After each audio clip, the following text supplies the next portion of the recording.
আচ্ছা, এই যে আঙ্গুরের চাষ আমাদের একটা ছোট্ট গ্রামে, তুমি কিভাবে এইসব পরামর্শগুলো পেলা ভাই?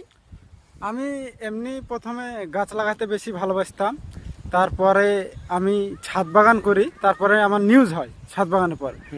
তারপরে আমার মনে উৎসাহটা বেড়ে যায়। তারপরে আমি মাঠে চলে এসেছি পরীক্ষা করার পরে। আমি যাই কাজ করি, যে কোনো গাছ লাগালে আগে পরীক্ষা করি। এবার আমার এখানে পরীক্ষা করার পরে যে জাতগুলো পাবে সবাই সঠিক জাত, গ্যারেন্টি সহকারে চারাগুলো পাবে। এখানে এই আঙ্গুরটা হয়েছে ব্যাপক পরিমাণে মিষ্টি। এটা হচ্ছে বাইকোনোর রাশিয়ার ভ্যারাইটি। এটা লাল আঙ্গুর হয়। আচ্ছা, তোমার কাছে আঙ্গুর ছাড়া কি আর কোনো জাতের মানে অন্য অন্য গাছগুছালি বা এরকম ফল জাতীয় কোনো জিনিস পাওয়া যাবে? বেদানা আছে, কমলা আছে, মৌসুমি আছে, সমস্ত রকমের ফলের গাছ আমার এখানে মাদার প্ল্যান্ট করা আছে। আমার বাগানে এসে দেখে খেয়ে যেতে পারে।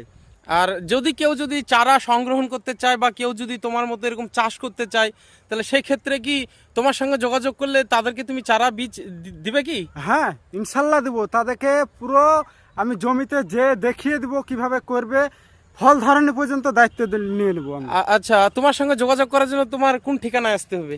16 আকন্দ বেড়িয়া, থানা হরিহরপাড়া, 95 63 56 26 81।